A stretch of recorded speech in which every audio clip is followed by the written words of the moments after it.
बिस्मिल्लाहिर्रहमानिर्रहीम। अस्सलामु अलैकुम नाज़रीन। ऐसे अफराद जो कहते हैं कि घुटनों में दर्द रहता है, जोड़ों में दर्द रहता है, पट्ठों में दर्द रहता है, वो जो नुस्खा इस्तेमाल करें इसका आपने लेप करना है।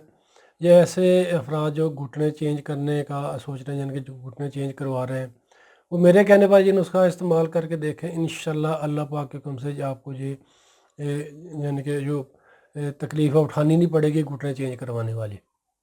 यानी कि इस नुस्खा के इस्तेमाल से इंशाल्लाह घुटने आपके खुद ब खुद ही चेंज हो जाएंगे और घुटने बहुत ज़्यादा कह सकते हैं ताकतवर हो जाएंगे और लोहे की मानंद हो जाएंगे।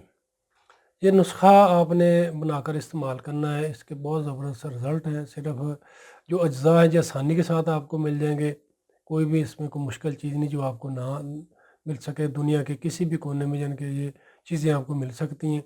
आम तौर पर ये हमारे घरों में भी होती हैं। हल्दी का पाउडर आपने लेना है, हल्दी का पाउडर और दालचीनी बारीक की हुई ये आपने लेनी है।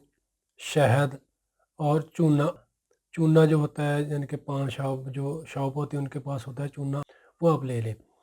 हर एक अज्जा अपने आधी आधी चमची ले लें। हल्दी बारीक की हुई आधी चम्मच, दालचीनी बारीक की हुई आधी चम्मच और चूना आपने लेना है आधी चम्मच भुजा हुआ।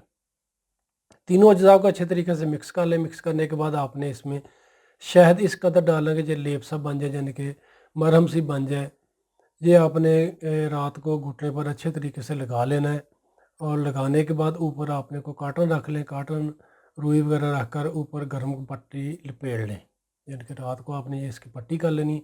दूसरे दिन सुबह आपने पट्टी उतार के इसको ताज़ा पानी से धो लें और दोपहर को आप मुट्ठी भर ले लें बेरी के पत्ते, मुट्ठी भर बेरी के पत्ते और मुट्ठी भर आप ले लें नीम के पत्ते।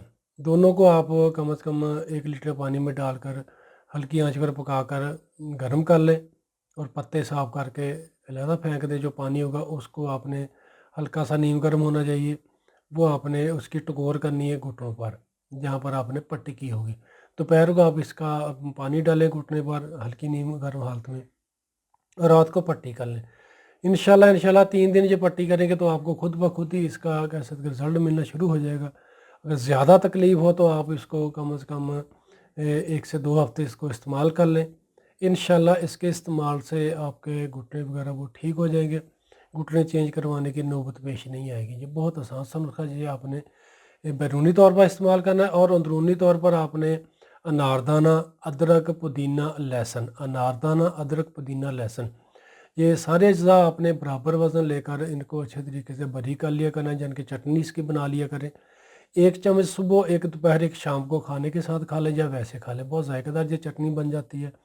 इसके इस्तेमाल से इंशाल्लाह आपके जो भी मसाइल हैं अंदरूनी वो ख़त्म हो जाएंगे। जो रोकेस्ट के मसाइल हैं, कोलेस्ट्रॉल के मसाइल हैं, ये बहुत ज़बरदस्त रिज़ल्ट देने वाला जो नुस्खा है अंदरूनी तौर पर आप ये खाएँ और बैरूनी तौर पर जो आपको हल्दी वाला नुस्खा बताया वो आप इसकी पेस्ट बनाकर लगाएँ। इंशाल्लाह आपके जो भी मसाइल हैं, जोड़ों के दर्द हैं, पट्ठों के दर्द हैं, वो सब ठीक हो जाएंगे। और जो अंदरूनी तौर पर नुस्खा मैंने आपको बताया ये शुगर वाले मरीज़ों के लिए बेहतरीन है। शुगर वाले मरीज़ भी इसको इस्तेमाल करें और कोलेस्ट्रॉल, यूरिक एसिड के मसाइल हैं वो भी इंशाल्लाह इस नुस्खा के इस्तेमाल से ठीक हो जाएंगे। शुक्रिया। तो व्यूअर्स, वीडियो अगर अच्छी लगे तो इसको शेयर ज़रूर कीजिएगा, दुआओं में याद रखिएगा। और जिन व्यूअर्स ने अभी तक हमारा यूट्यूब चैनल सब्सक्राइब नहीं किया वो हमारे चैनल को सब्सक्राइब कर लें और 5 वक्त की नमाज़ पाबंदी के साथ पढ़ा करें, तौबा इस्तग़फ़ार किया करें। इंशाल्लाह अल्लाह पाक ज़िंदगी में भी आपके लिए आसानियाँ पैदा करेंगे और आखिरत में भी। फ़ी ईमान अल्लाह। अस्सलामु अलैकुम।